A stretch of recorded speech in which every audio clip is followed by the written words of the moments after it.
Honorable laureates, excellencies, dear colleagues and dear students, ladies and gentlemen. If we look around the world, we see huge differences in income across countries. In some countries, people are mostly rich, and in other countries, people are mostly poor. And it's not only about money. Living standards in general, access to health and education, the level of corruption, and perception of life satisfaction varies dramatically across countries. Why do these huge differences exist? And why don't they disappear? Why don't countries with ill-functioning institutions simply copy more successful countries, which could provide better living conditions for everyone? It's hard to think about more important questions than this. But these questions are also very hard to answer. Are good societal institutions the result of economic progress? Or is it vice versa, that good institutions cause economic growth? Or is it that good institutions, economic and social progress, develops together, more or less automatically, slowly, but nevertheless? This year's laureates in the economic sciences, Acemoglu, Simon Johnson, and James Robinson, have demonstrated how important societal institutions are for the prosperity of a country. Lack of rule of law and exploitation of the masses are detrimental for growth, but they can prevail for a very long time. The laureates help us understand why this is the case.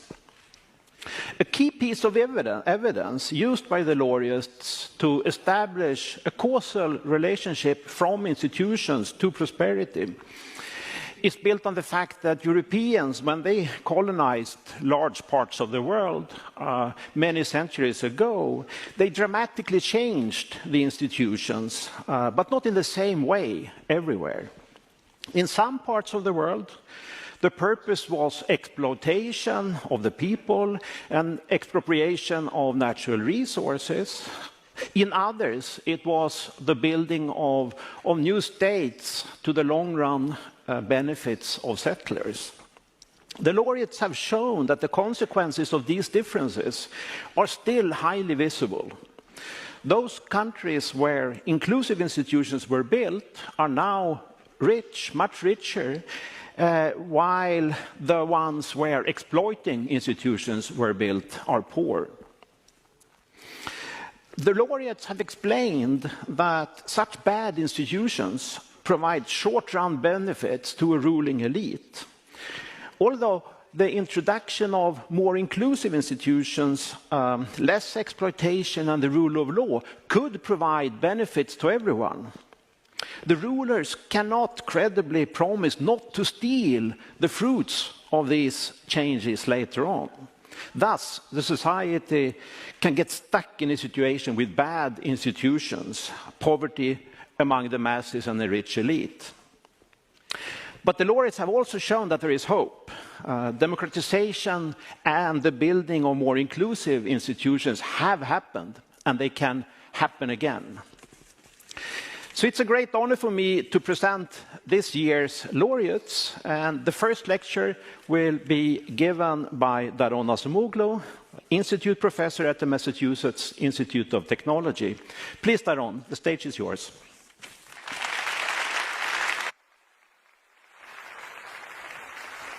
Thank you, John.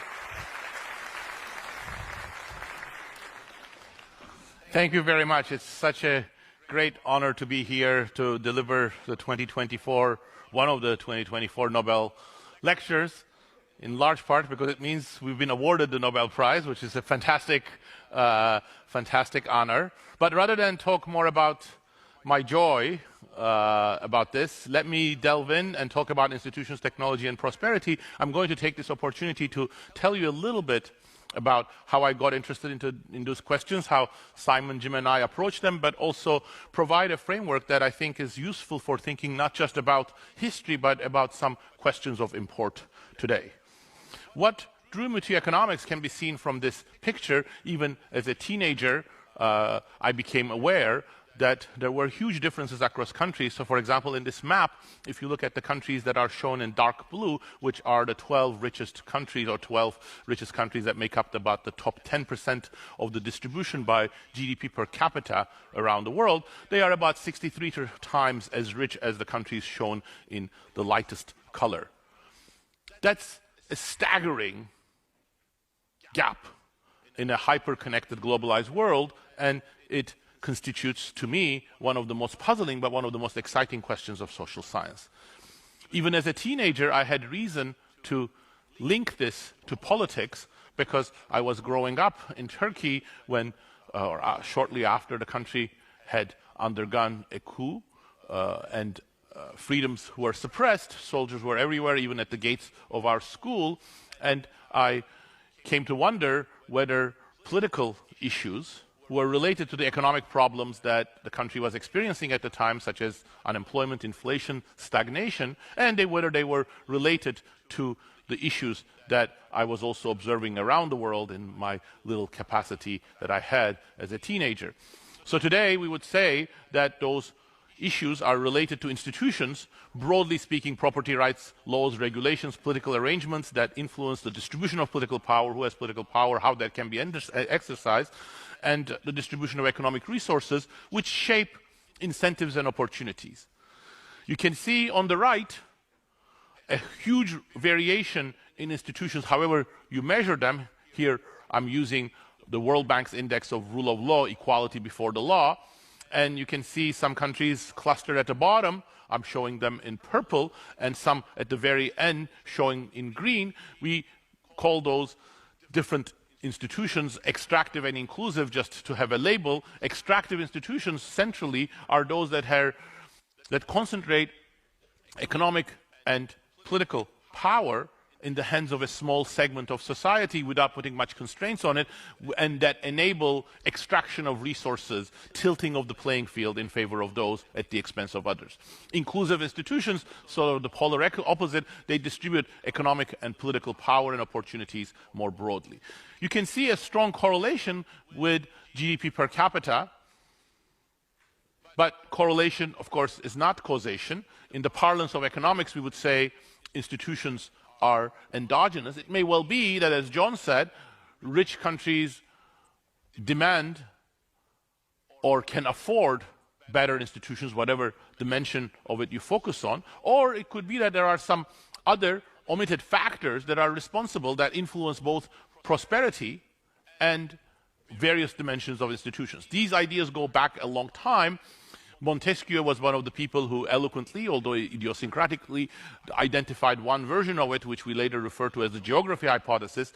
He wrote, "The heat of the climate may be so excessive as to deprive the body of all vigor and strength," and continued, "Slavery is more supportable than the force and vigor of mind necessary for human conduct." From this, Montesquieu concluded that his theory of separation of powers and republican forms, constitutional forms, was applicable to people who lived in cold climates, but not to those in hot climates who deserved and would end up with despotism. So perhaps that's what we're seeing. How can we cut through this quagmire? Well, you need institutions, and you need context, and you need theory.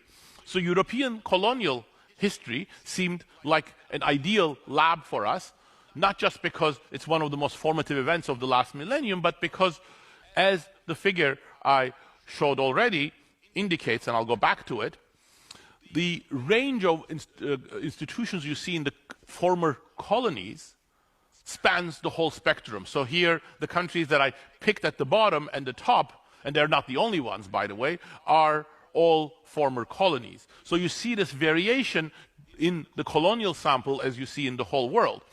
But also, we need a much more specific theory, in fact, a two-layered theory. First, about how institutions evolve and influence economic outcomes, and secondly, about why institutions vary. Why do you see that whole range of differences in the colonial world in terms of various dimensions of institutions? And that's the heart of what, in a more fancy way, econometricians, statisticians, economists would call an instrumental variable strategy, meaning you identify historically a source of variation that you can then exploit to to explore the causal effect of institutions. So let me talk a little bit about that theory. In a schematic form, here is one representation. Political institutions and the distribution of resources are what I call state variables. They come from the past, not in an unchanged form, but they come from the past, and they influence de jure political power and de facto political power. De jure political power allocated by political institutions is, who gets to vote, what are the rights, what are the representation, what are the constraints, and so on. But reality is that a lot of politics is not just about what is written on parchment, but it's about the reality of politics, how you form coalitions, how you influence others, how you use military resources, threats, and so on. Unfortunately, a very real part of institutions in reality. And it's the sum total of de jure power and de facto power coming from who is rich, who is poor, who is enabled, who is empowered, that determines collective decisions. And the collective decisions that we most care about are about institutions. Economic institutions are shaped by this struggle. And the red arrow there is what we're interested in. It's the impact of economic institutions on economic performance, something like aggregates like GDP per capita growth, but also who gets the benefits, the distribution of resources in the future. And also the sum total of de jure and de facto political power also shape the evolution of institutions. Institutions are persistent, but they also change. There is nothing historically stasis about political institutions. When we come to thinking about why was it that big variation existed between countries that were colonized by Europeans, we need a sort of a perspective too, and the way that Simon and Jim and I thought about this is summarized in the schema, but here let me start from the end, ROD, which is the link from current institutions to current performance. That's what we're interested in estimating. Link C, from early institutions to current institutions, is like how do colonial institutions, arrangements, power, and so on affect the organization of these societies today. And link B was the heart of our theory, or one part of the heart of our theory, which is the co-determination of settlements and early institutions. Europeans settled in some places and set up indirect rule or just try to rule with a few people there over a large indigenous population. But of course, settlements themselves are determined endogenously. People were more likely to settle in places that offered greater riches. So the approach that we developed was to look for something that would in turn be more exogenous to these dynamics, but still influence these settlements. And that was, of course, the local disease environment. Europeans had almost no immunity to yellow fever, malaria, many gastrointestinal diseases from the semi-tropical areas. So in some places where such diseases were absent, living conditions were more comfortable, healthier than even in Europe. But in some places, Africa, Central America, parts of Asia, Europeans faced staggeringly high mortality rates. So the chain of causation, therefore, is from these local conditions to settlements, co-determining institutions, which in a way that I'm going to explain in a little bit once I provide the framework, then those persisting to some extent to current institutions, and then enabling us to estimate that link D. But the key here is what econometricians we would call exclusion restriction, meaning that this potential settler mortality that Europeans faced at the time was not directly affecting current performance, but it's affecting through these channels. So that's the theory plus data, and in our case that's plausible because the lack of knowledge about germ theory of disease, about these infectious diseases and those immunities, those are long in the past, hundreds of years ago. So now the main channel is through these things. So of course, a hard part of any empirical project is the data. So once we collected the data, we cleaned it and developed some degree of trust in it. So we looked at a figure like this, which you would call the first stage of this instrumental variable strategy, meaning the relationship between the endogenous variable that we're interested in. Again, I'm using the rule of law, doesn't matter much which index of institutions you use actually, and against the potential settler mortality in the colonial era. Potential here I'm emphasizing because in some places Europeans didn't actually settle, so these are numbers from military expeditions and such so on. And you see a very strong relationship here, which when we first discovered it, this was the eureka moment for us. Oh my God, there is something here. It's actually pretty big, so there is some quite high degree of projection of these current day institutions to long ago settler mortality rates. But our eureka turned into euphoria when we looked at this, which we call the reduced form, meaning this is the relationship between this source of variation, potential settler mortality, and the outcome of interest, GDP per capita today, as a result of these cumulative development process. You see a very strong relationship. Almost 50% of the variation is still projecting on these historical variables. And the exclusion restriction that I mentioned essentially says this is all working through those channels that I highlighted, not through some direct effect of this settler mortality. So put these two together, and this is the bottom line. The horizontal axis is again the rule of law index from the World Bank, and on the vertical axis I have GDP per capita. But this is not the correlation that I showed you earlier. It is our estimate of the causal effect of institutions superimposed over this cloud, and it's the causal effect that we estimate through these assumptions and using this combination of theory and data. From the beginning, my interest in economics was in technology, how it's shaped, how it influences growth, including inequality, who benefits from growth. And Simon, Jim, and I realized, of course, one of the major channels via which institutional arrangements mattered was by encouraging or discouraging technology adoption, how inefficiently the economy was organized, and I talk about some of those. But I'm showing two summary measures, again, as the IV estimate using the same procedure that I described before. Again, these are not correlations, but these estimates superimposed on the data. On the left, I'm using a favorite measure of economists, total factor productivity.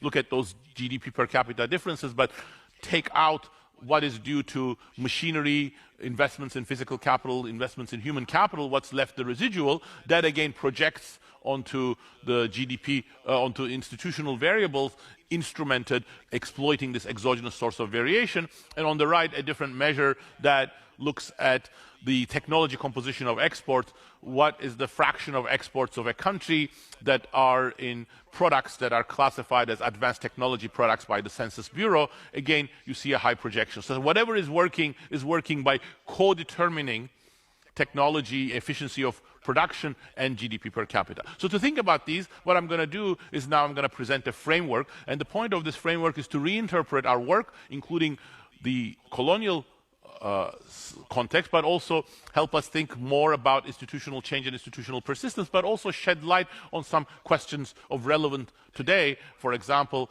how we are going to adapt, benefit or not benefit from a slew of new technologies we're experiencing in the context of AI. The centerpiece of this is what I'm going to call the Utility Technology Possibilities Frontier, UTPF, and this is going to describe how various social choices determine the distribution of utility income between different groups.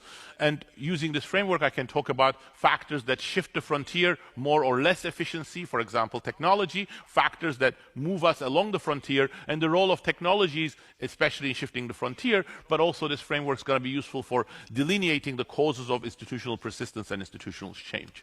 So here is what a UTPF would look like in an extremely simple world with just two groups, which I've labeled poor and rich, just for concreteness.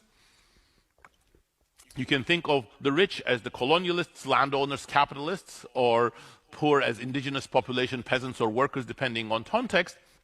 And think of the rich as being initially politically more powerful. The utility of the rich is on the vertical axis, that of the poor on the horizontal axis. So you see the frontier, the downward sloping part of it, which is saying, well, along this frontier, you can either provide more utility, more income to the poor, or more to the rich. So let's get into the details a little bit and think about the moves and shifts and try to illustrate what this actually means. And here I have shown first along the blue frontier a move there are 2 points there, B and A, and this is the trade-off that I was already hinting at. Point B has higher payoff for the poor and lower payoff for the rich, and A higher payoff for the rich and relatively lower payoff for the poor, as you can see from the projections on the horizontal and the vertical axis. What does this mean? So, for example, point B might be unions are strong, they negotiate high wages, and that leaves less money for the capital owners and perhaps the managers. But then moves along the frontiers are about the balance of power. If your unions weaken, that means less bargaining, lower wages, and profits increase, wages fall, and that is the move along the frontier from point B to A. But in the colonial period, in our work, for example, in Why Nations Fail with Jim, we emphasized a lot blocking of technology, use of inefficient technology. That's about shifts of the frontier, which has quite major consequences for the capacity of the economy to generate economic growth. So the key is the shifts of the institutions as well as the moves along it, and so institutions shifting the frontier. Why would that be? So hold up, that's one potential label you can give to the fact that the politically powerful groups cannot refrain from grabbing, extracting the income of others in the population, which will then discourage investment, innovation, economic participation by these other groups. This is very much about institutions. Why? Because when they do such extraction, that's a violation of the property rights of others or taking away opportunities, and it is the political institutions in part that determine whether they can do so or not. Constraints on the exercise of power would generate this sort of hold up and take resources from the others. In a lot of our work, we also thought about state capacity, the ability of the state to achieve its objectives, including enforcing laws and regulations. Extractive institutions also heighten conflict, and in doing so, they often erode or prevent the building up of state capacity. They sometimes lead to the collapse of state capacity. That's another channel via which you can get the kind of shifts from the blue to the red frontier, from the better to the worse frontier. Some of my work recently is thinking about experimentation and the building of collective knowledge. Institutions are particularly important in this context, but I'm not going to have much time to talk about it, but I just paid lip service to it. But I'm going to spend a little bit more time on 2 channels that Jim and I emphasized in our work, which we called economic losers and political losers, which explain how this frontier is useful for thinking about these issues. Economic losers is about the distribution of and efficiency not being separable. They're being co-determined. So imagine we start at point C with the rich elite being powerful and getting a pretty good deal in terms of economics. For example, they control some monopolies. That's inefficient, so you can dismantle the monopolies and the distortions reduce, there's more competition, so you shift from the red to the blue frontier. Or you introduce a new technology. But when you go to the blue frontier, the incomes of those who were previously benefiting from the monopolies, some of the politically most powerful people, will be eroded. New technologies may require new talents, new comparative advantages. It won't be the existing elite that benefit from them. So that might take us to point B, and we don't have the fiscal tools such as lump sum taxes to efficiently distribute these resources back. So if that's the case, from the point of view of the rich elite, you have a move from point C to point B. A good shift, but also losing of your economic rents and economic sources of benefits. And point C compared to point B, and look at the whole vertical projections of these, and you'll see actually the society as a whole gains, but the elite loses out. That's the economic losers mechanism. So the fact that they are going to lose their economic privilege makes them reticent to embrace institutional change or new technologies, or it might even force them sometimes to choose worse institutions when better ones are available. But the problem is not just about fiscal tools. And in fact, the political losers, what we call the political losers mechanism, is, we believe, is more fundamental. So here again, we start at C, the same monopolies, the same bad technology, and better alternatives are available.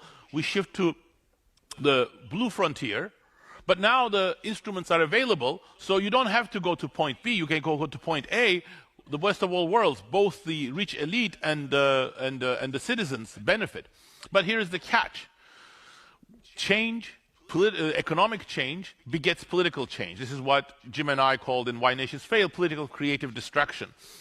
Some discontent is created that creates political instability, or even more importantly, the foundation of the political power of the elite may be eroded by economic change. So as a result, you expect the flow, you lose political power, and once you lose political power, the same fiscal tools are now turned against you, so you start traveling from point A to B. So the choice may be between C all the time versus A today versus B tomorrow, and if you expect to lose a lot from your loss of political control, you will be in this political losers situation. You oppose political change because of fear of loss of political control. So we think is very fundamental, and in fact, it's very much interwoven with the theory of economic change, the theory of political change that John mentioned, how democracy emerges sometimes peacefully.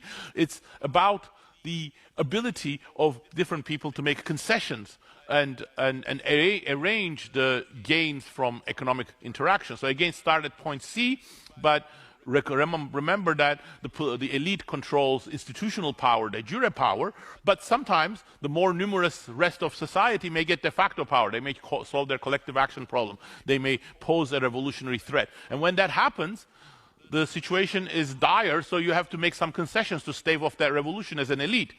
So that concession may be moved from point C to point B. The elite still controls de jure power, but that's now a disadvantage because they're making a concessions, but everybody understands that those concessions are temporary. The revolutionary threat is here tomorrow, here today, gone tomorrow, and when that threat goes, you will draw back those concessions. So go back from point B to point C. So what do you do with this? So one way of dealing with this situation is to actually change the distribution of de jure power. Institutional change is a commitment to actually making these concessions more durable. So that was the heart of our explanation, and this is what, for example, the British politicians in the context of the First Reform Act, the first major piece of democratic legislation in the 19th century, when Lord Grey introduced to the Parliament, the principle of my reform is to prevent the necessity of revolution. These framework frames the way that we thought about the colonial era as well as others. So let me talk a little bit about the colonial era. Understanding extractive institutions is quite straightforward. Colonial institutions were characterized by a huge imbalance of power, militarily and otherwise, in the hands of the Europeans. But limited fiscal tools for extraction that would be more efficient, so they set up hugely inefficient, hugely repressive monopolies, extractions, coercion systems for labor extraction, and a small elite ruling over a large landmass and large population. Political control was paramount in their mind. So political losers mechanism was central. So it's no surprise to us from this framework that you ended up with highly extractive institutions in the colonial era in all of these places which the Europeans tried to control, especially in the places they didn't settle. But why different in the settler colonies? Not because Europeans became with better models of democracy and implemented them, and not because colonial authorities had different designs. In fact, we documented that they tried to do often the same things as they did in the Spanish America, in North America. But it didn't succeed. It didn't succeed because the balance of power was not as skewed. First of all, the settlers could move to other places, the open frontier, in this often relatively empty land compared to the places like the Inca, Aztecs, or India. But also European colonial authorities were less willing to exact the same violent repression on Europeans as on the native population. So that more balance also meant that often they had to make concessions to the lower strata, which were these indentured servants and so on. You see that in the Jamestown colony in Virginia, Pennsylvania, and Australia. First, more inclusive, a little more inclusive economic institutions, more inclusive political institutions, some legislatures and so on, and that kick-started a very different process. But if I want to talk more about the colonial era and other episodes, another concept that is useful, and I'll introduce that briefly, this is what we called critical junctures, periods of disruption because of demographic change, new economic opportunities, new technologies that create room for both institutional and economic change. And the way that I conceptualize that is something that leads to major divergences from small differences. And so again, look at the frontier. With the red, I'm showing the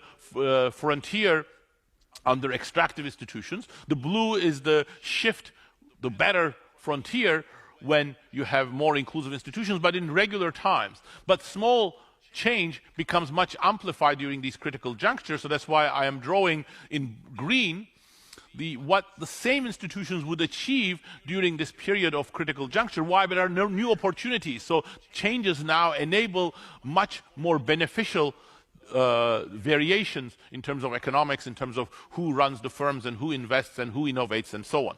But critical junctures are also times of institutional divergence. If you try to increase repression in order to deal with these new opportunities, new instabilities, that's a shift inwards, that's the black frontier. Path-dependent, but also very divergent change is how we try to conceptualize it.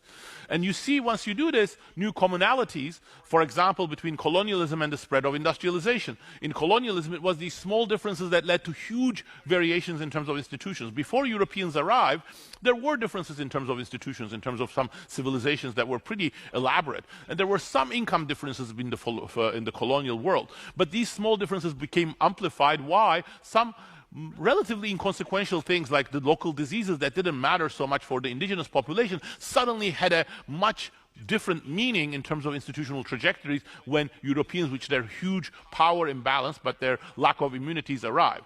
Industrialization within the colonial world can be understood in the same way, but let me actually talk about industrialization within Europe. Within Asia, within the colonial world, you see these divergences during industrialization, some countries taking advantage of industrial opportunities, railways, new factories, some others resisting them. Why? Well, again, small differences becoming amplified via institutional trajectories diverging via different reactions to technologies and how that shapes the path of technology. So the France and the Habsburg Empire weren't that different in the 18th century, but differences in the political dynamics make that the political losers mechanism was much more of a concern for the Habsburg dynasty, or as von Gens, a leading lawmaker, put it, we do not desire at all that the great masses shall become well off and independent. How could we rule over them otherwise? So that meant that these new opportunities were met with greater repression and refusal from the Habsburgs, and not so from France or some other countries, institutional divergence, economic divergence. And institutional responses, for example, during the progressive era, the balance of power shifting back and forth between monopolies and not. But what I want to do is to end by applying this framework to our current questions. And there are so many of them, and they're questions that we could think about and reason, perhaps using this framework, perhaps with others. But one that I think is at the back of the minds of many people is about digital technologies, new inequalities, and the age that may be shaped as the age of AI. So again, let me start thinking about this using the red frontier where we were, and imagine we were at a point like B0, where there are relatively high wages, shared period of growth throughout the 3 decades that followed World War II. And for a variety of reasons, balance of power starts shifting, deindustrializations, unions becoming stronger, weaker, and that's a shift from B0 towards B1. Now think of B1 as favoring the capital owners and the professional workers, the highly educated who become the managers at the expense of manual workers. But the key is, again, technology and shifts of the frontier. So for example, in my work with Pascual Restrepo, we have emphasized how you cannot understand the current period without thinking of automation and how technologies have changed. And automation is particularly important because it shifts tasks away from labor, especially manual or low education workers, towards capital. So it's really shifting and tilting the frontier. And that's what I'm showing here with the blue frontier. It's tilting in favor of capital owners and professional workers and against workers. That's one conceptualization of automation. So now the situation is much worse because you're not just moving along the frontier, but the whole shift is against the manual workers. But age of AI is intensifying these trends. But what I have emphasized in my work, and I firmly believe, and for example, what I have written with Simon Johnson, with Pascual Restrepo, with David Outer, is that AI is a versatile technology. You can use them in many different ways. You can use AI to provide better information to make workers, manual workers, much more productive. That's what we call pro-worker AI. And if you do that, you can go back to something like the black frontier, which provides a chance for building shared prosperity.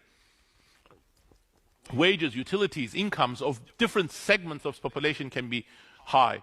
But the fear is that it can also lead to the green frontier, even more distorted, but also not so favorable. This is what we call excessive automation. This is very bad for workers, but not so good for the capitalists and professional workers either, because when you're doing the excessive automation, you are not benefiting because it's excessive. You're actually losing some of the productivity. It is a good way of controlling labor. It's not a great thing for labor, but it's not so beneficial either. So there are choices that are political as well as technical about how we develop AI and how we use, which is going to be critical, not just for the distribution of resources, but the critical juncture perspective says about the evolution of institutions. If you create different types of technologies and different kinds of distributions of gains, that also has implications about who is going to be empowered and how democracy will function and so on. So in conclusion, I am really excited to be here for many reasons, but one of them is to be able to share what I'm really excited about, which is about political economy of institutions and technology. And I think the framework, as well as the summary of the work that I provided, was meant to convey not just that enthusiasm, but that once you start looking at the world through these lenses, you see new commonalities. And there are lessons that we can draw from very disparate episodes, such as the spread of industry, colonial period, for the current age. And I think not just these commonalities, but others will be the heart of the political economy of technology and our understanding of the future of institutional divergences and institutions and technology. And I think many people in this room and many people around the world who are really excited about these issues, I think are going to make amazing contributions here. And if we can continue to be part of this journey, Simon, Jim, and I would be amazingly happy. Thank you.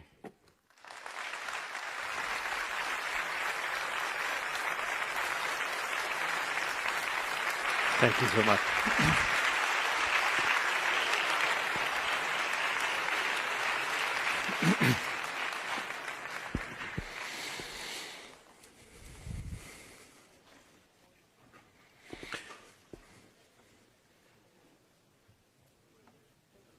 Thank you so much, Daron. Now for the second lecture, and this is going to be given by the second laureate, Simon Johnson. Simon is the Ronald Kurtz Professor of Entrepreneurship at the MIT Sloan School of Management. The stage is yours, Simon.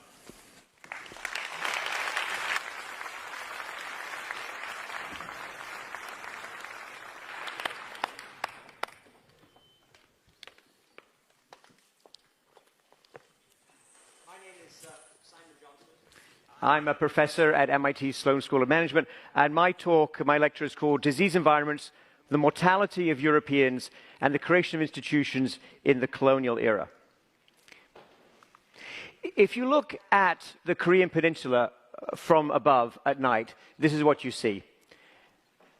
There is no light, almost no light visible from North Korea.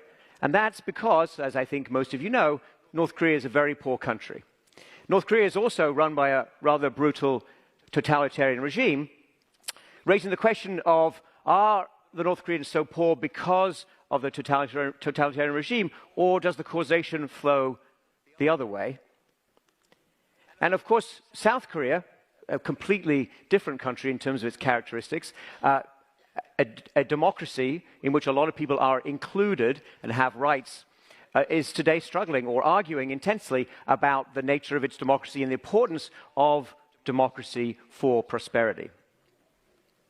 Now, if you take this comparison between a country with quite extractive institutions where a small elite gains all the power and all the wealth, and a country that is much more inclusive, take that idea to the world, you can actually measure, and many people have done this, there are many different indices out there, how countries vary in terms of being either more inclusive or having more extractive institutions. And this is what that map would look like. So the countries have some color coding. There's a variety of experiences out there. And if you take this map and compare it to GDP per capita, so GDP per capita is not a perfect measure, but it's the best measure we have for prosperity, you can see there's a very high correlation between more inclusive institutions and more prosperity.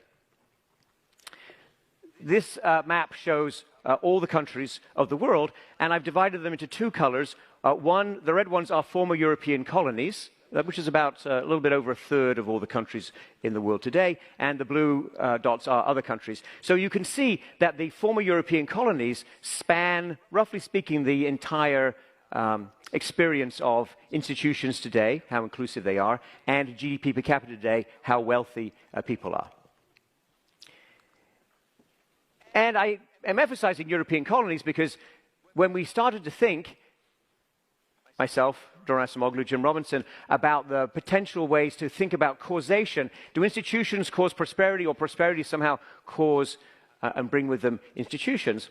Our attention was drawn to the experience of building European empires. This is a map of the British Empire, actually around the middle of the 19th century, before the so-called scramble for Africa. Subsequently, a lot of Africa would have received this red color. But you can see, just from looking at the map, the broad span of British control, the range of countries that the British managed to run one way or another for a long period of time. And if you know something about the history of these countries, you may immediately realize that some places where the British had control for a long period of time are now really quite prosperous, and other places where the British had control for just as long are now today very poor. And this is not a statement that holds just for the British Empire, although the British Empire is a very interesting, important, and difficult part of this experience, but other empires have similar variation in the outcomes across former colonies.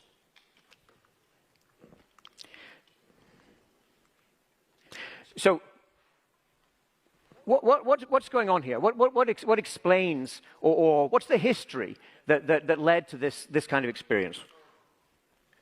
And this range of experience? Well, as I think you all know, and you probably learned this at some point in your education, perhaps even in elementary school education, from about 1500, the Europeans, West Europeans, attempted to go almost everywhere in the world. I think traditionally these are called voyages of exploration and discovery, but let's be honest with ourselves today. These were voyages of attempted conquest and exploitation, where the Europeans, who were our ancestors, for many of us, they were avaricious, they were ambitious, they were seeking gold and silver, they were interested in capturing peoples, they wanted to get their hands on land, and they wanted to, in most cases, their initial thought was, let's bring more Europeans with us. Let's try and extend the presence of Europe. And that is actually the tradition of colonization, for example, around the Mediterranean. You set up a colony and you bring people, and with those people, your people, you try to reshape the land that you have established a foothold on or, in your view, captured.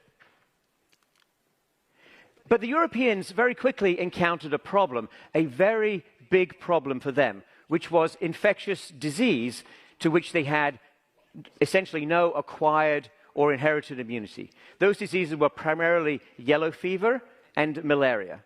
And if you want to look at and to understand the intensity of the experience and the awfulness of what the British and other Europeans ran into in some places, you can think about the attempts to build the Panama Canal in the late 19th century, the attempts that were led by the French entrepreneur Ferdinand de Lesseps, who ignored all the warnings about tropical disease. His people were the best engineers in France, and there were many, many brilliant intellectuals and practical engineers on his team, but they had zero understanding of effective public health in a tropical environment. Epidemics of yellow fever swept through his workforce. 20,000 people died, and the entire French attempt to build a Panama Canal in the 1880s and 1890s collapsed because of infectious disease. And while the Europeans did not have a functioning theory, or even a particularly useful theory or understanding of these diseases, they did, because of these extremely harsh experiences, very quickly figure out some places were much less healthy to them as Europeans, as potential European settlers, than other places. So we have good data on this from records that were kept by European militaries somewhat in the 18th century and very much in the early 19th century. So this graphic on the right-hand side shows one of the basic sources of data. Now, the classification of diseases is not correct. That's not what modern medical people would use. But they did understand when people died of disease in different places, and they did measure that, they did communicate that, and potential settlers understood that.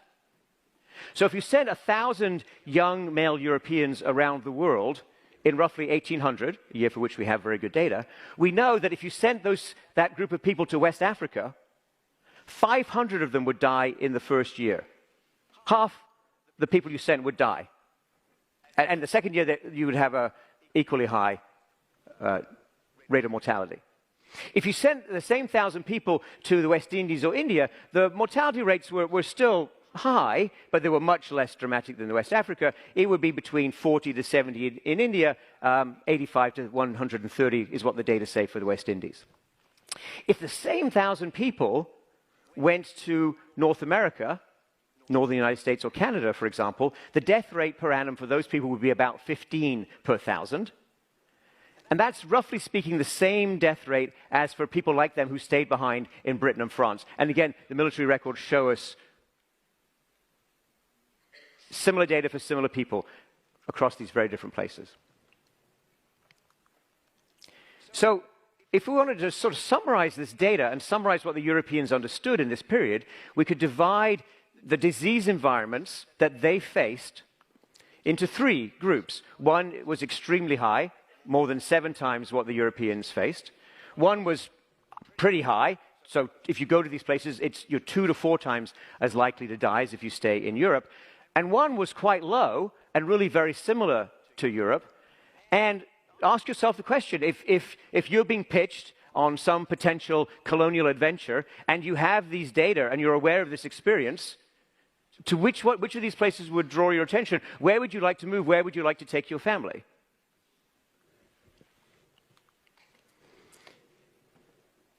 So the Europeans understood this, and let me be very clear, and it's super important. We said this very clearly at the beginning of our papers on this topic, and I must reiterate this to you today, that wherever the Europeans went, the outcomes for local indigenous peoples, the people already living there, were incredibly harsh. And I know of no substantial exception to that statement. However, there was a difference between the strategies that were pursued in two sets of countries.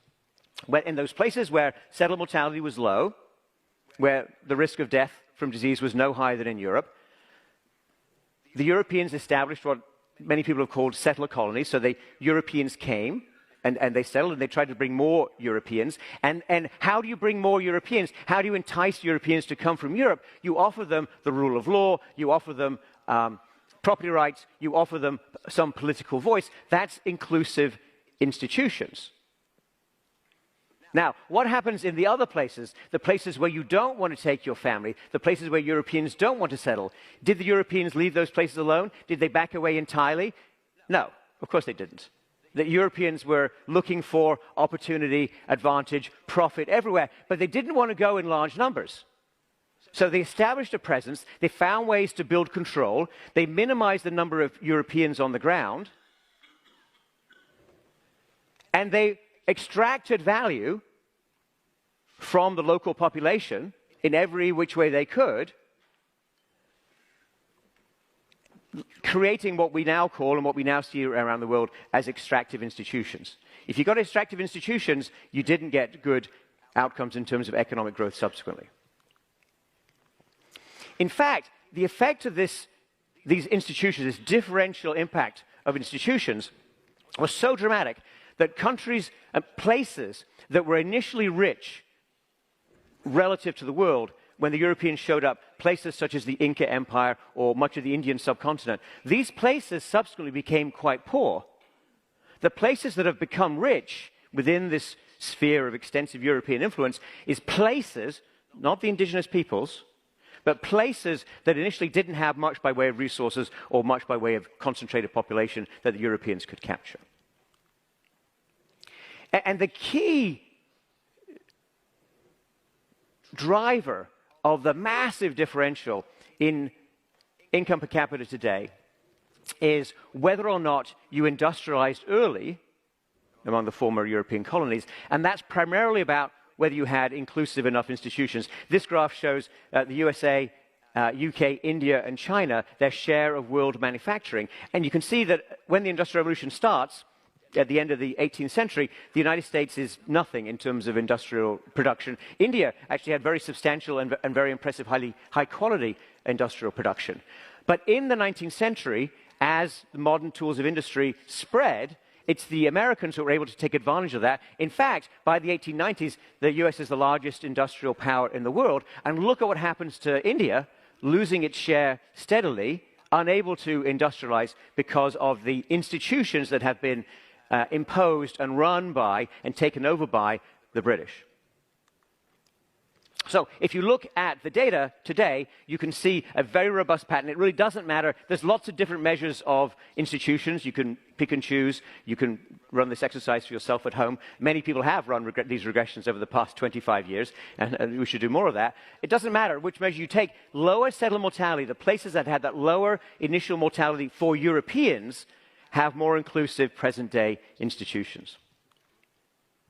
So if you look at the relationship between settler mortality and income per capita today, you get this line. Actually, today's line is the red line, the solid red line here. The line that we originally estimated from our papers published initially in 2001 is the dotted blue line. So to be clear, income per capita around the world does drift upwards over time. That's what you're seeing here. But the regression line, the slope, is almost unchanged, which means that the inequality of the ability of settler mortality to explain differential GDP per capita around the world remains remarkably consistent and soberingly consistent despite all the discussion about institutions, all the attempts to reform, all the red around institutions we've seen over the past 25 years. This regression result remains quite robust.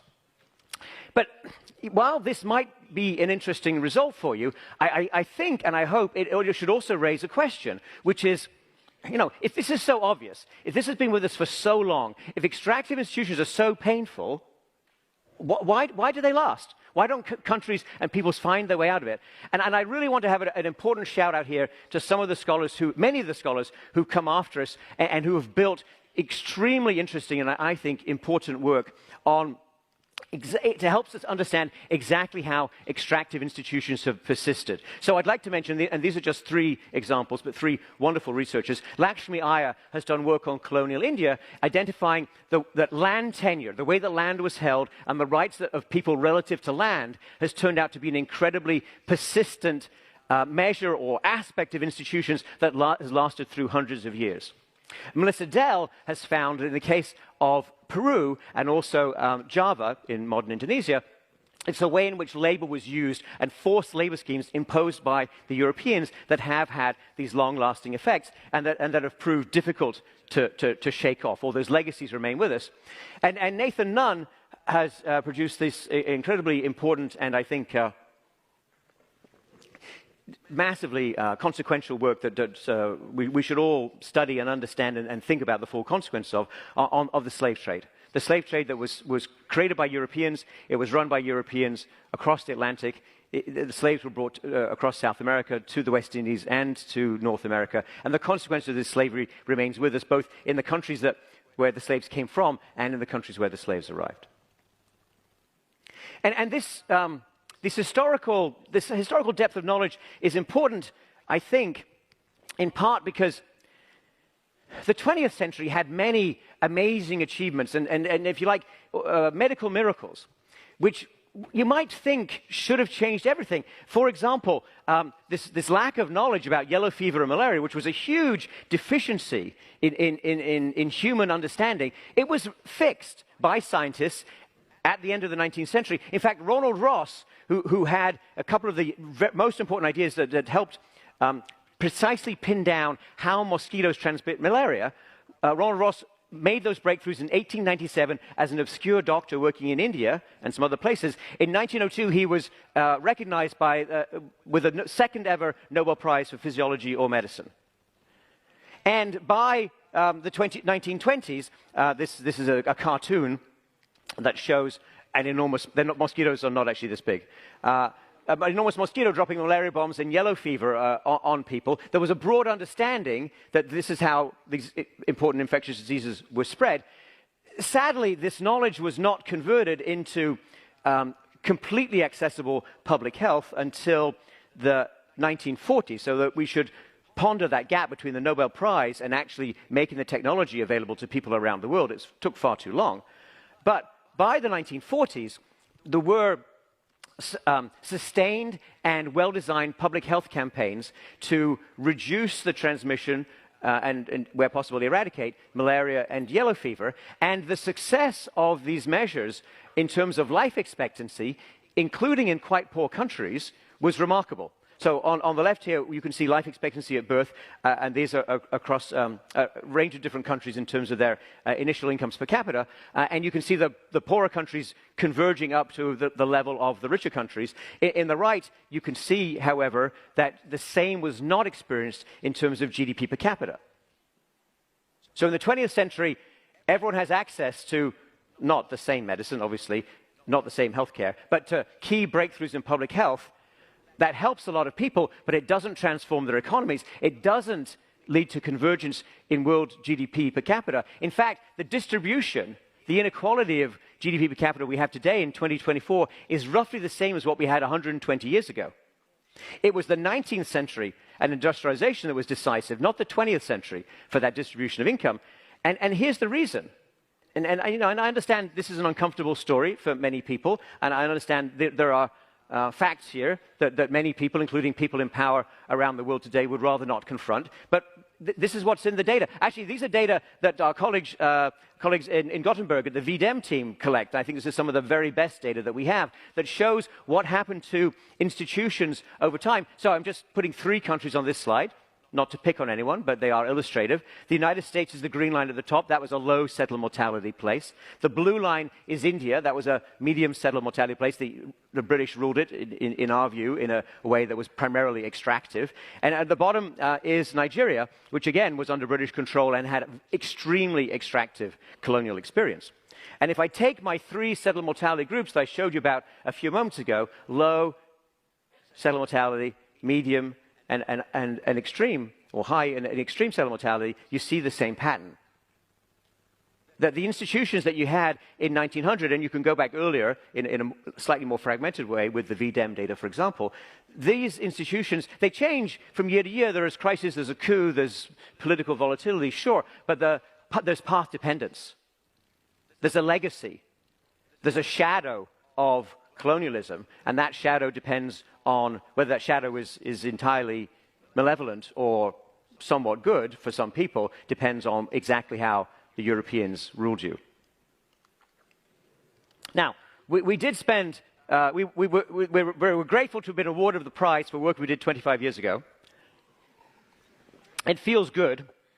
But we haven't been entirely idle over the past 25 years. We've attempted to pursue these issues across a variety of dimensions, including understanding what it means for economic policy, ways in which you can actually improve institutions or deliver on better economic growth. We've also dug more into the history of institutions, including outside the colonial experience. So the colonial experience and these papers were intended to get at causation in a clean way, in a way that you could see the data, in a way you could understand the causation. But we also looked at the French Revolution. We've also looked at the expansion of Western Europe, the way in which some of the better institutions in the world, including in Western Europe, some of the ways that those were developed. And we've also spent a lot of time on the United States, because you know, if you took our papers seriously, and I'm glad that some people did, the United States looks pretty good. But of course, the United States modern experience is far from, let's say, good for everyone, and it's far from good in every year. So we've had a major financial crisis, we've had a slowdown in productivity growth, we've had a repeated struggle to benefit from and continue to invest in science. And if I could just put these points together in my last 9 minutes, in summary form for you, in a way that hopefully is forward-looking, in a way that hopefully drives research agendas, either supporting us or, go for it, knock holes in our research agenda and our propositions. A lot of people have built their careers on that too, and I wish them well. In summary, if I summarize the history of the entire experience, it would go like this. With a few dozen small wooden ships, some Europeans conquered the world and shaped modern institutions to do what they wanted to do. When industry advanced in the 1800s, and of course the ships became a lot larger, the structure of European empires determined today's global division of labor, or if you prefer a blunter version of that, whether you live in a country that makes computer chips and software, or a country that primarily exists by sewing other people's clothes, that comes directly out of the 19th century industrialization experience and where you sat relative to inclusive and extractive institutions in that moment. But today, of course, technology has changed even more, and we have machines, and we have ships, and we have processes that dwarf anything that we've seen in history. And you might think that if you have strong institutions, you're all set. Because after all, you're well positioned to invent new technology, you can hopefully create more good jobs, and actually, if you're a really powerful country, or a collection of countries like the European Union, you have a seat at the table to set the global rules, for example, for trade, or for capital flows, or for migration, or for anything else that you think matters. But there is an important caveat that looms large over us, particularly in this age of the emerging artificial intelligence, AI, which is being recognized this week with the chemistry prize and the physics prize entirely appropriately, because these are fundamental and massive transformations of technology. But new technology does not necessarily benefit everyone. Technology actually, over history, and this is a topic that Acemoglu and I wrote a book on recently, we reviewed 1,000 years of history. We read the history so you don't have to for 1,000 years.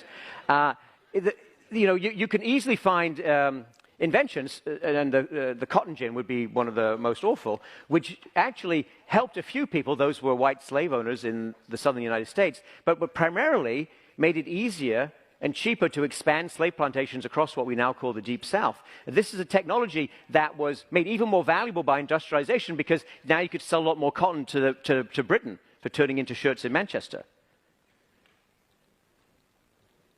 Now, we have had some good experiences, including experiences that centered around automation. Henry Ford automated production of assembly of cars. He brought electricity to the production line, which was a really fundamental transformation. And he created a lot of new tasks for humans to do. A lot of those tasks required expertise. But it's that second piece that I want you to focus on. Because if you just have automation without new tasks for humans, what you're going to get is a lot of unemployment, a lot of de-skilling, a lot of people being pushed down to the lower end of the labor market. And the fear that we have, this is work that Acemoglu, David Order, and I do at MIT, the fear that we have is that we will now be, we are already in a phase of excessive automation where we do a lot of automation, we replace people with machines and algorithms, but we don't create enough new tasks that require skills. And if that's your focus, and if that's now powered by AI, and the machines and the algorithms become so much more potent, then the consequences of this industrial revolution are going to be much more unequalizing and much worse for more people, including in the United States, including in Western Europe. And what will the consequences, the spillover costs, whatever you want to call them, be for lower income countries, or countries with more extractive institutions, or countries where ordinary people have less political voice? It's a good question. You should work on it. I don't think it's going to be good. So what should we do? Doron and I work in an engineering school. In an engineering school, certainly a school like MIT, you look for solutions. The attitude of MIT when we won the Nobel Prize was, that's fantastic, what are you going to do now?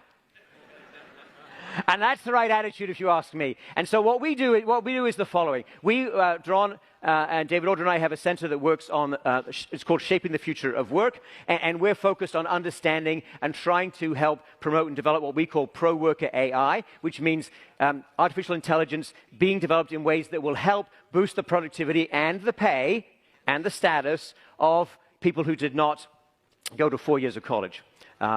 We're also, of course, focused on and emphasizing how the rapid aging of the global total population is going to create new issues and new problems that need to be confronted from this dimension. I personally would like to take some of the lessons I learned from COVID, which was an absolute and complete disaster, but yet we have the scientific knowledge, we have incredible human capital, we have brilliant people like Michael Minna, who had fundamental and important insights into what public health needed early in the pandemic, some of which we used in our work, many of which were ignored by policymakers. We need to do much better. We need to remember that gap between Ronald Ross's Nobel Prize and better health being available to the world. There's no way that 40-year lag should be acceptable to any of us. Now, improving people's health is not enough. It's necessary but not sufficient. You also need to move the ball on economics, on an economic growth in a sustainable manner, in a way that respects the planet, in a way that understands climate change. So these are difficult problems. Work on them. And use the brilliant technology being highlighted this week. So when there was a fantastic event for Nobel Prize winners in Washington, D.C. a couple of weeks ago, which I attended, with the chemistry, with John Jumper from chemistry and the biology winners. And I saw John Jumper explain how AlphaFold will transform biological research, how it will enable... I saw him interact with the biology winners and pitch them on how it will transform biological research and help creation of new therapies and new drugs. I understood nothing at all about the technical conversation, but I can tell you, buy AlphaFold. No, I'm not giving advice on buying and selling stocks. I'm telling you there's a technology that is going to transform the world, and you saw it here this morning, not in this talk. It was a little bit earlier. So go review the tape. And I think we should harness this incredible energy behind AI and the capital that's being deployed and the investments that are being made to productive purposes, to purposes that help people. You know, a lot of times economists talk about the law of unintended consequences. Well, John Gruber and I wrote a book called Jumpstarting America, which I characterize as being about intended consequences. You make 0% of the shots you don't take. If you don't take the shot on goal, you don't score goals. You need more science. You need science for a public purpose. You need to understand and think about the lives you're going to improve. Yes, you should worry about unintended consequences, sure. But if you don't aim to break through and to share the benefits of that and to put money back into communities from that science, you're not going to have the political support for the funding you want. You're not going to have the status you want for science. You're not going to have enough young people going into science. We need to redouble our efforts across all those dimensions. And finally, it turns out, and you should know this, because you should all aspire to win a Nobel Prize. I'm quite serious. When you win a Nobel Prize, you will learn, as I learned, that you are invited to donate one artifact to the Nobel Prize Museum. And I gave them my grandfather's passport. My grandfather's name is Cyril Dadswell. He was a metallurgist. He had a PhD in metallurgy at a very young age. He ran a big steel mill in Sheffield. And in May 1942, he received a passport, and actually the same day he got a visa, this picture is his visa to the United States, to lead what was called the British Armour Mission. And my father, Ian Johnson, who is watching today, and I have thought a lot about this experience and the documents, including what's in the historical record. And we are quite convinced that Cyril Dadswell did not travel from Britain to the United States in order to learn from the Americans. He came to the United States to teach the Americans what the British had learned from 3 years of fighting, so the Americans could apply that because they'd only just entered the war in December 1941. And to me, that's the moment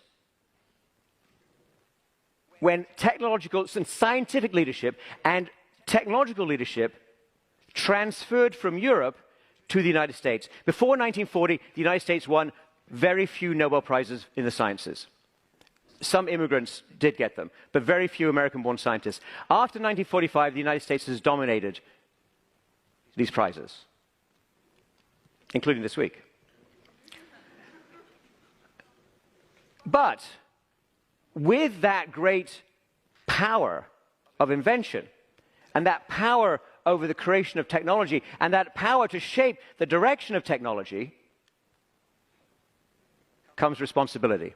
And I think that responsibility rests with me as an American, with MIT as a leading American institution, with all of us here in this room and watching this lecture, to ask the question, what are we inventing? Why are we inventing it? Whose lives are we improving? How does this lead to shared, sustained prosperity around the world?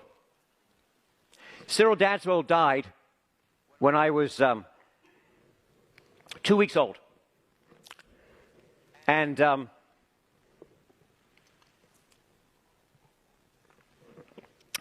his life story was always told to me by my mother, his daughter. And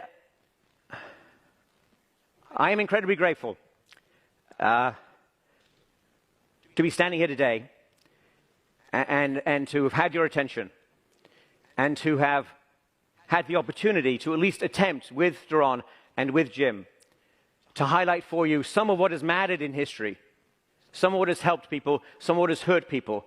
And none of this was ever intended as a passive knowledge acquisition exercise. We want you to have some tools, some ideas, some inspiration to go change the world in a better direction. Thank you very much.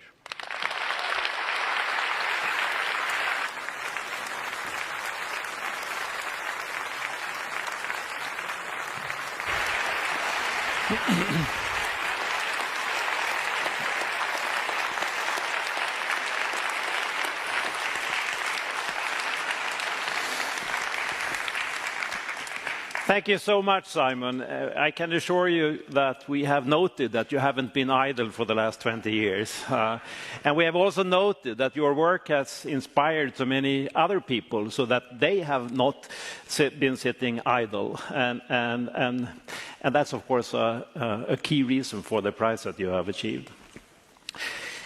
So now for the final lecture, it's going to be given by our third laureate, James Robinson, who is a university professor at the Harris School of Public Policy and at the Department of Political Science at the University of Chicago. Please, James.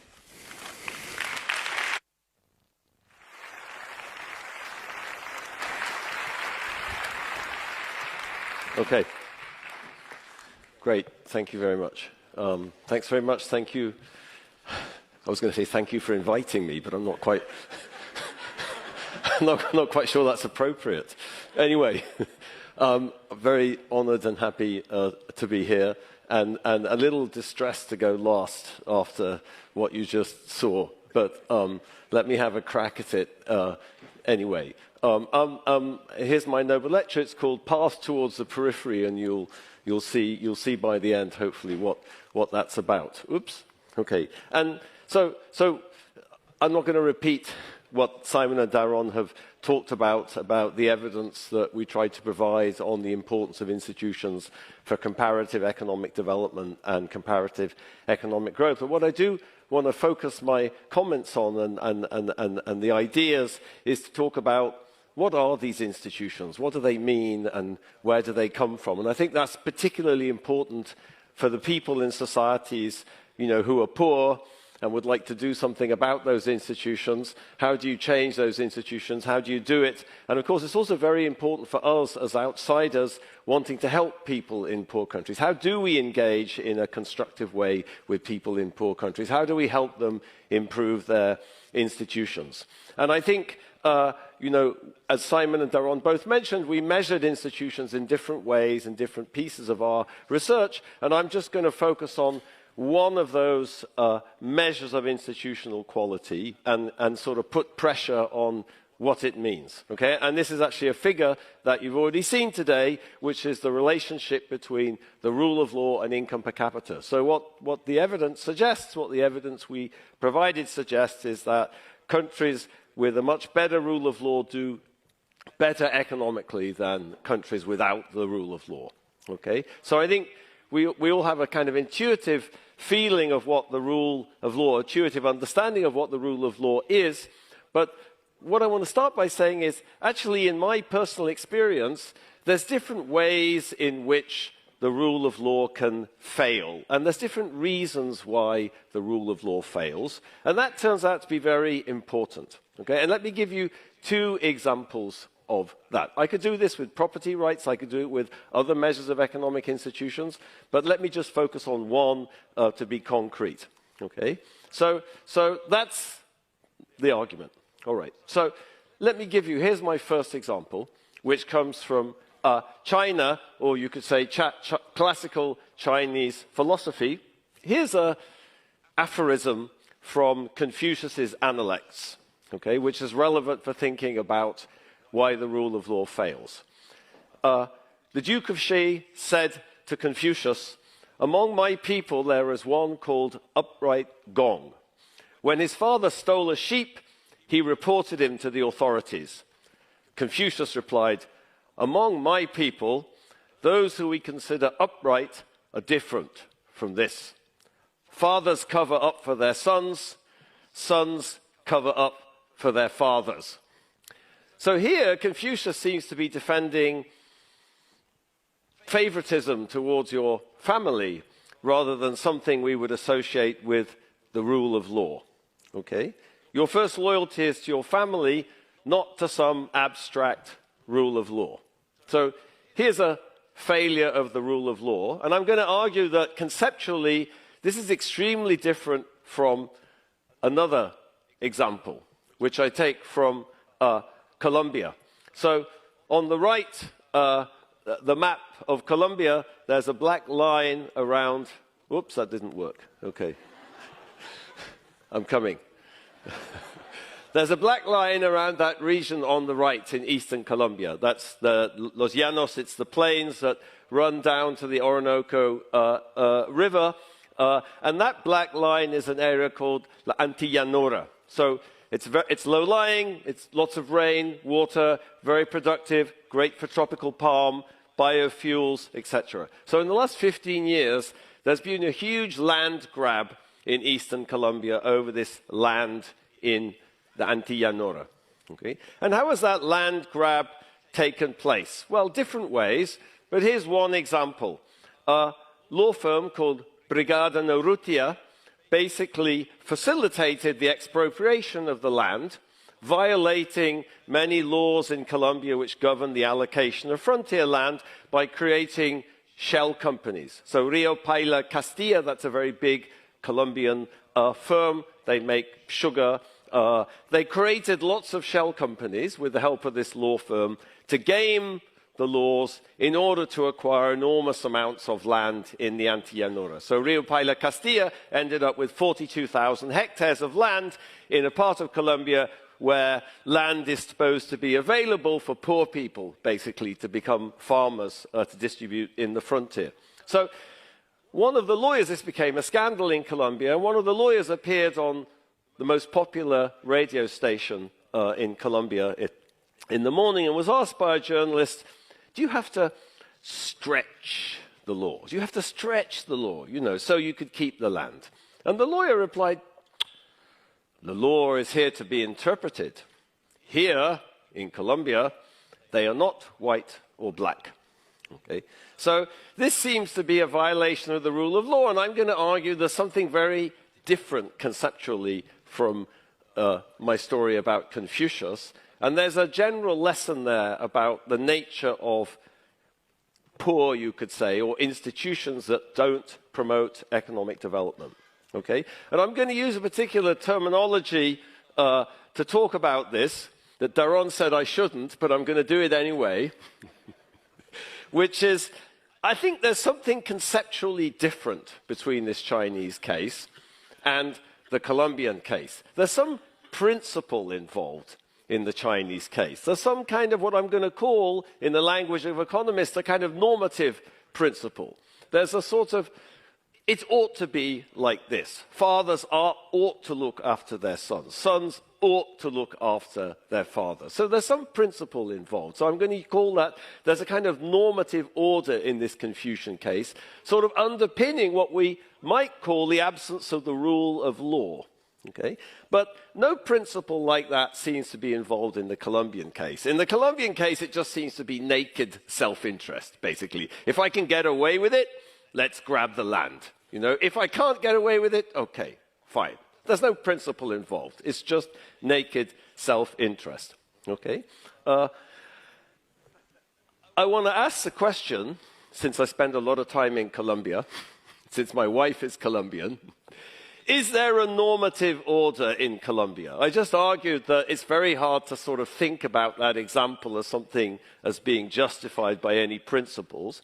And I think the answer is yes, there is, But the equilibrium in society mostly is not consistent with that order, meaning an order exists, but people are playing a different equilibrium.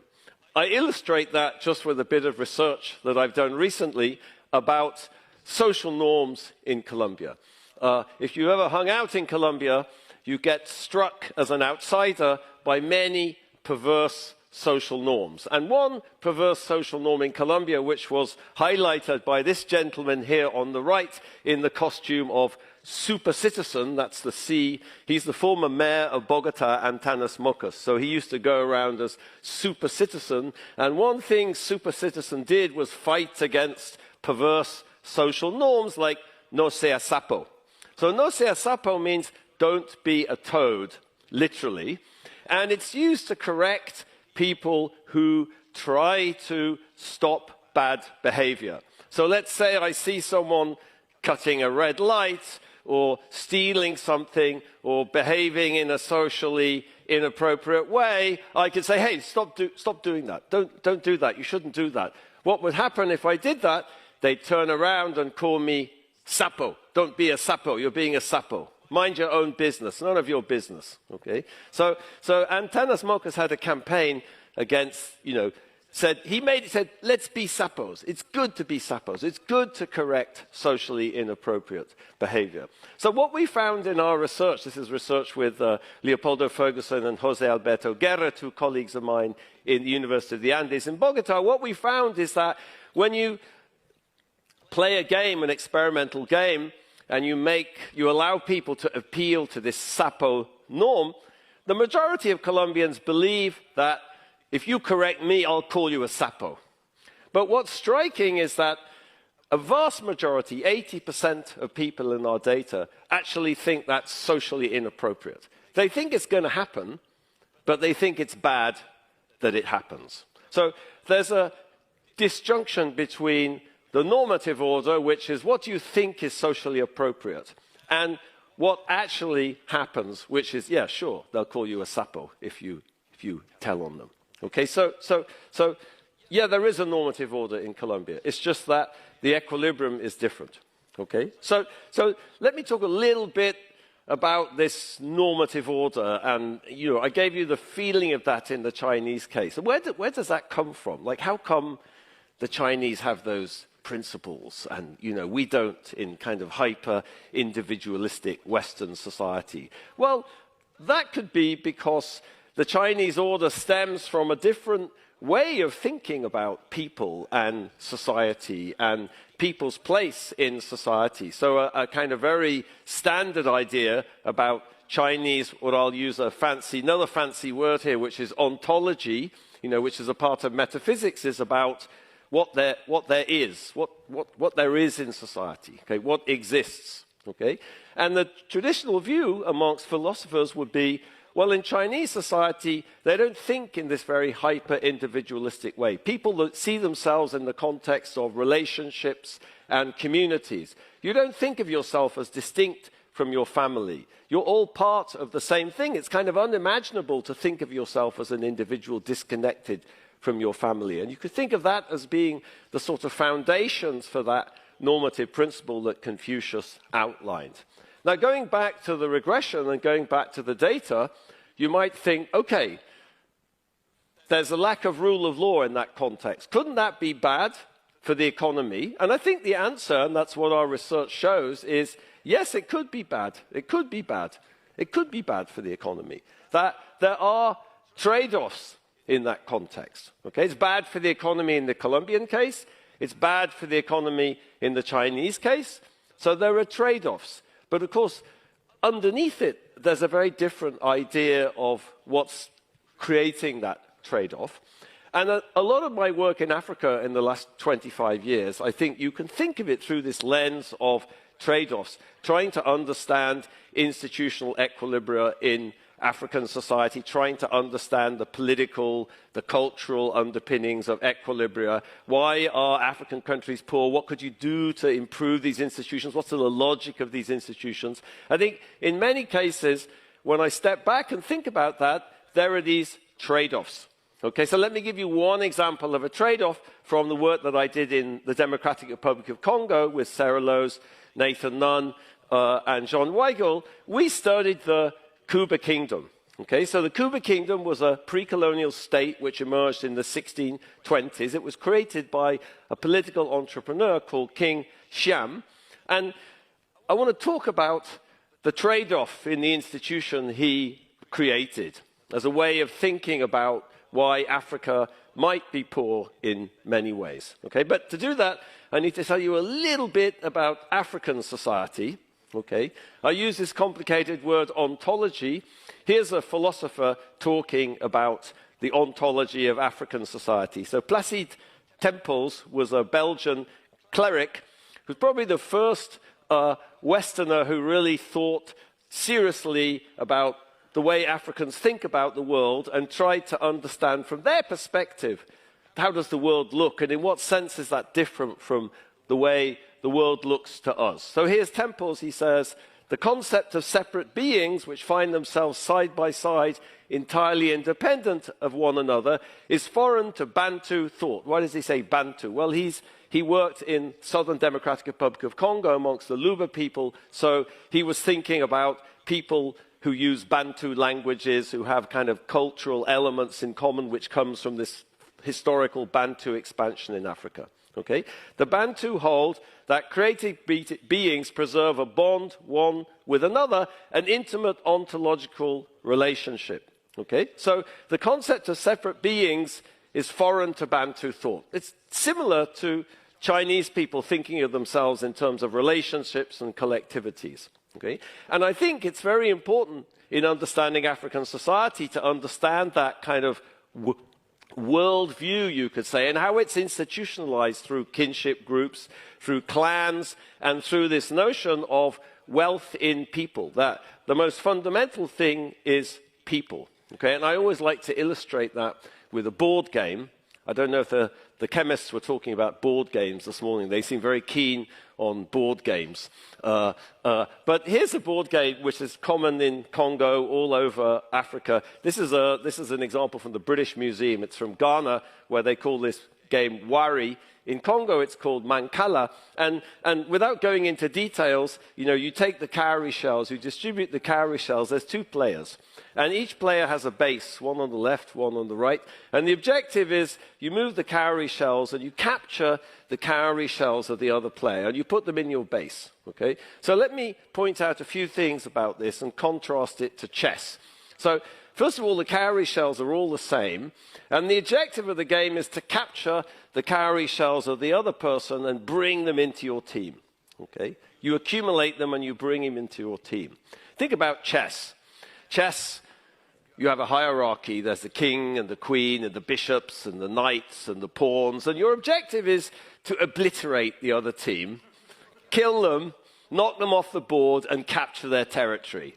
Okay? So I always think the difference between Mancala and chess is a beautiful metaphor for the difference between African society and Eurasian society. You don't want to kill people and knock them off the board. You want to bring them into your team because people are valuable and there's wealth in people. So let me go back to the Kuba Kingdom.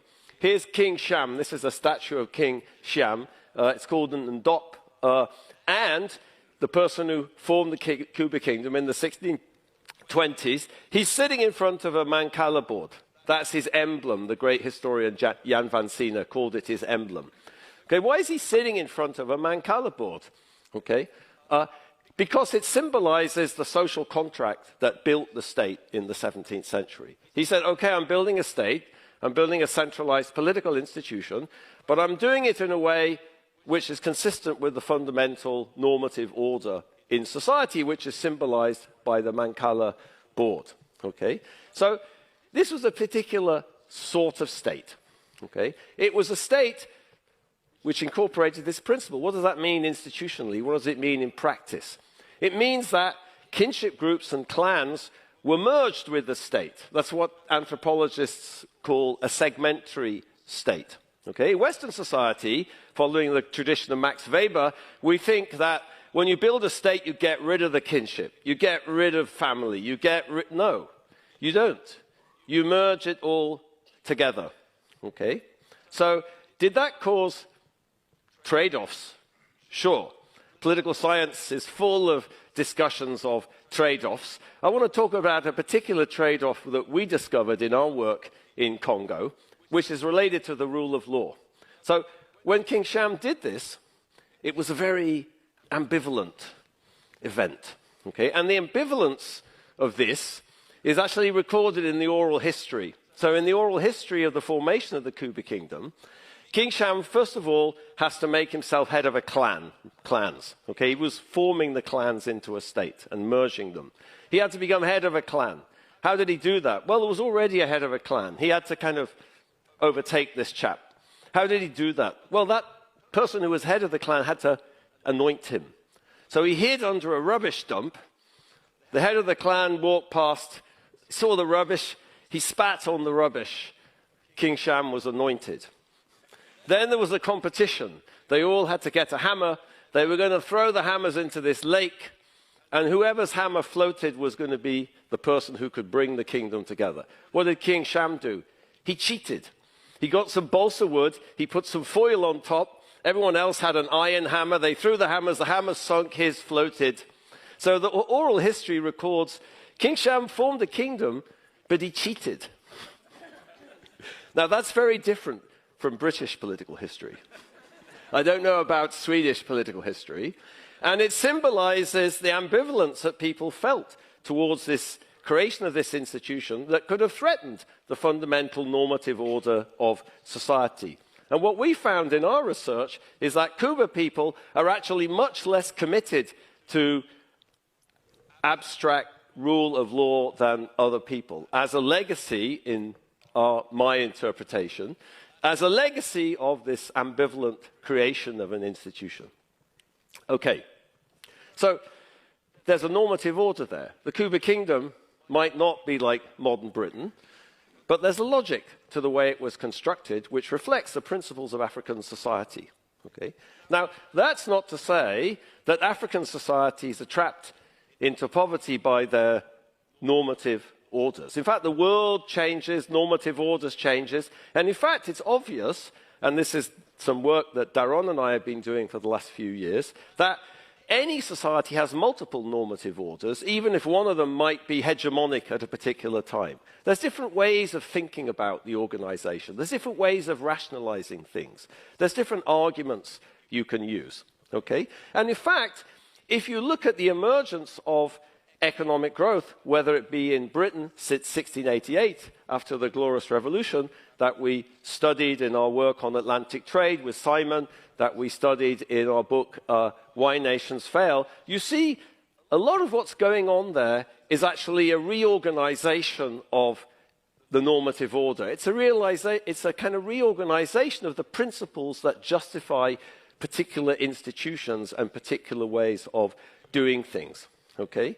And what I'm going to show you is it's actually the case in Africa, successes in Africa, contemporary successes in Africa. Those too are based on reorganizing their normative orders.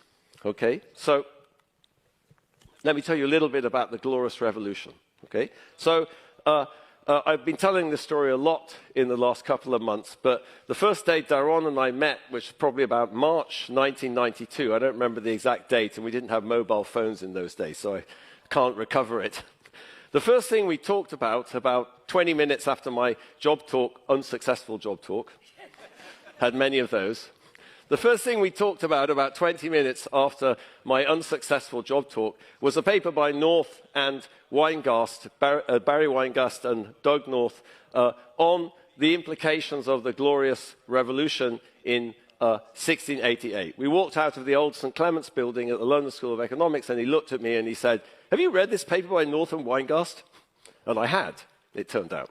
So we've, since then, done a lot of research, and with Simon on these political transitions that took place in early modern Western Europe, and tried to understand the connection to institutional change and economic growth. Okay? And what's interesting at the time of the Glorious Revolution was there were multiple normative orders. So if I just think about the political sphere, there were different ideas about legitimate political authority. There was James II, who was in power, who was kicked out of England by the Glorious Revolution, who had a model of the divine right of kings. James II claimed he had inherited legitimacy and the throne from God, and he didn't have to be accountable to anybody. On the other hand, there was a completely different normative order, popular sovereignty, where people said, no, that's not right at all. Okay? If you read John Locke's two treatises of government, Locke spends the entire first treatise basically trying to demolish the idea that anyone got any authority to rule Britain from God. Okay? So having cleared that out of the way, he moves on to what does popular sovereignty look like, and what does the organization based on popular sovereignty look like? So those two normative orders, sort of justifications for how society and how political authority should be organized, they contested each other. They fought. There was a civil war. There was a revolution, and popular sovereignty won. James II disappeared to France, and William of Orange became King of England. Okay? Now, when you look at that, it was a political conflict, but it happened in a very specific cultural context.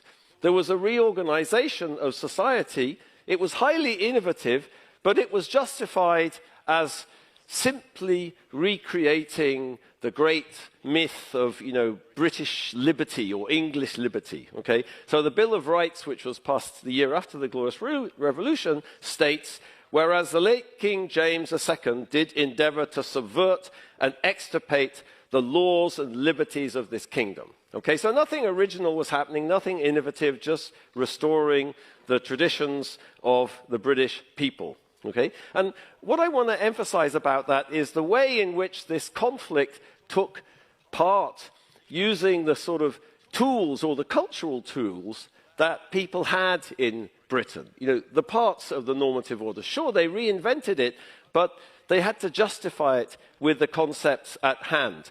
I think you see that in lots of these instances. Even Confucius, for example, if you read Confucius, you read the Analects, you see that Confucius specifically says he's not proposing anything new. He's just trying to recreate the proper way that society should be governed, which goes back to the Zhou emperors. The Meiji Restoration, okay?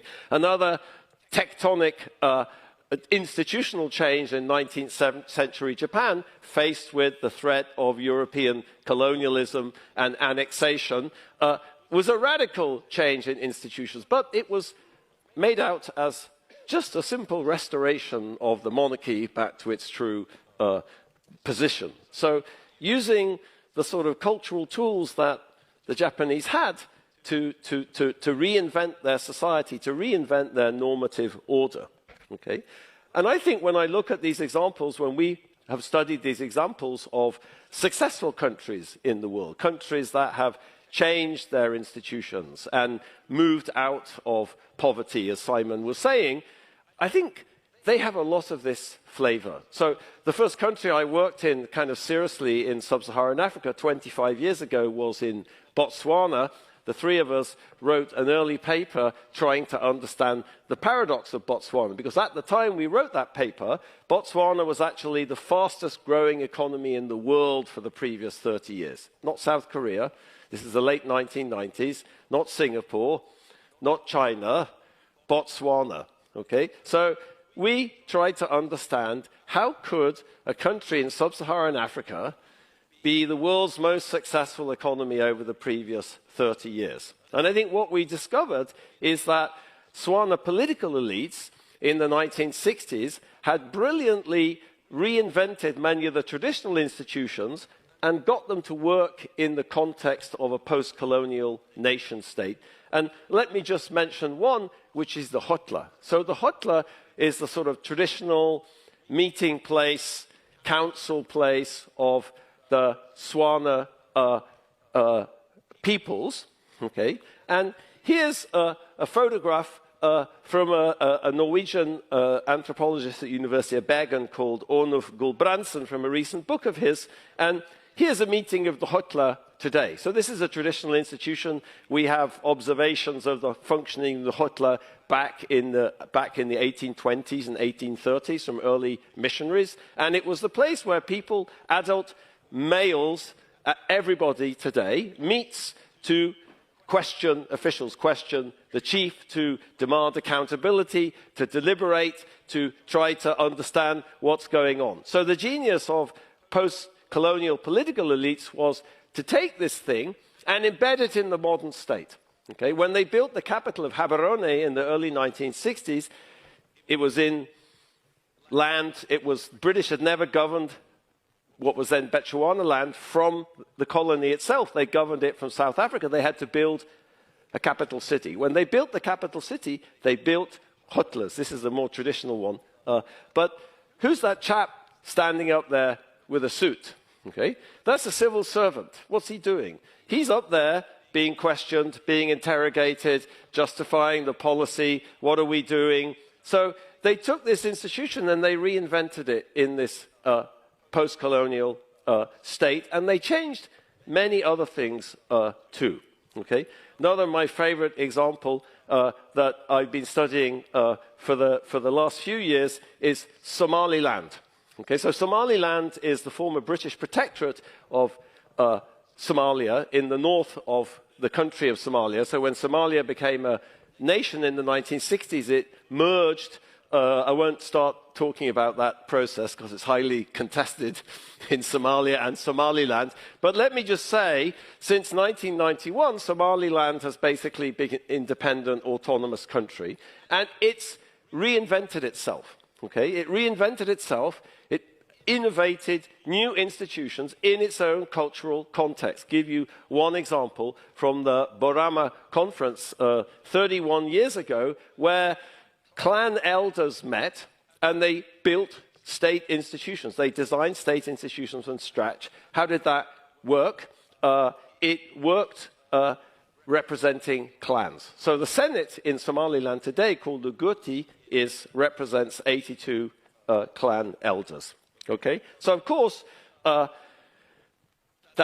don't want to say this is all consensual. I talked about the Glorious Revolution. That was a political conflict.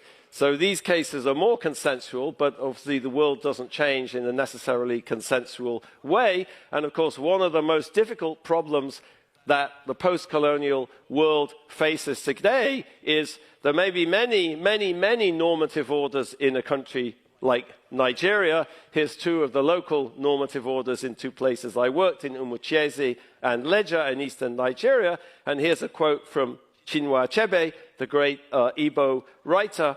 The owner of the village, the owner was the village, and the village had a mind. It could say no to sacrilege. That's the normative order. But in the affairs of the nation, there was no owner, and the laws of the village became powerless. Meaning at the local level, there is a normative order. There is a reason. There is a legitimate way things work. But how do you aggregate that to the national level? Okay? I'm not sure I have time to talk about this figure.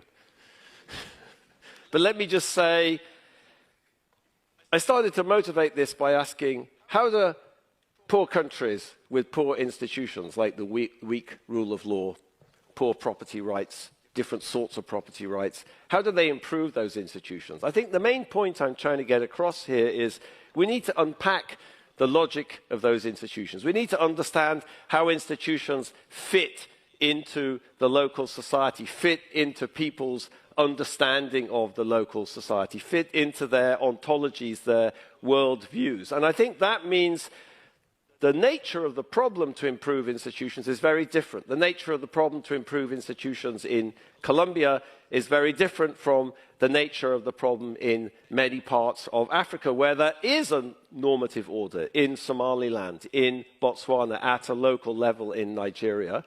But that order needs to be scaled up, maybe. It could be in Somaliland or Botswana. Much harder to do that in Nigeria. And maybe it needs to be reinvented too. But that's okay. That just has to happen in a legitimate local context. And I note here, I didn't talk much about politics, but these are all very deeply political problems. And my last slide, I promise. Okay, I think I'm on minus something. What is this talk? You know, path towards the periphery. I gave a practice talk to some PhD students at Chicago, and they said, "What is that about? Like, couldn't you get a better title than that? It's completely obscure." Okay, but there's a point to the title. Okay, and the point is, that's my own intellectual journey for the last 32 years. The path towards the periphery is trying to engage with poor countries, try to understand their institutions on their own terms. How do people think about it? How do they think about the problem? How do you solve those problems? Okay, and I think I've come to kind of unlearn many of the perspectives I had in the past. And I think, you know, if I could make one plea, Simon was giving orders about what you should be doing research on. But so if I could, you know, get my oar in the pond or whatever the right analogy is, you know, I would say this is a call for us for some kind of humility and just some kind of grasping how exciting the world is and all the variation in the world. And, you know, we're not all the same. We're different. Humans created many different types of societies in different parts of the world. And yes, some of them are poor and some of them are rich, and that's a very compelling problem, especially for people in poor countries. But what we do about that depends a lot on how we understand those institutions. So, that's it. Sorry.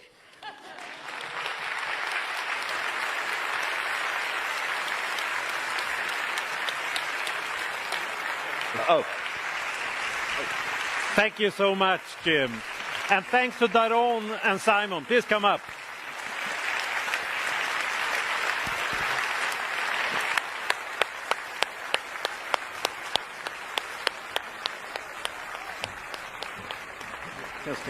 Here in the front. Come.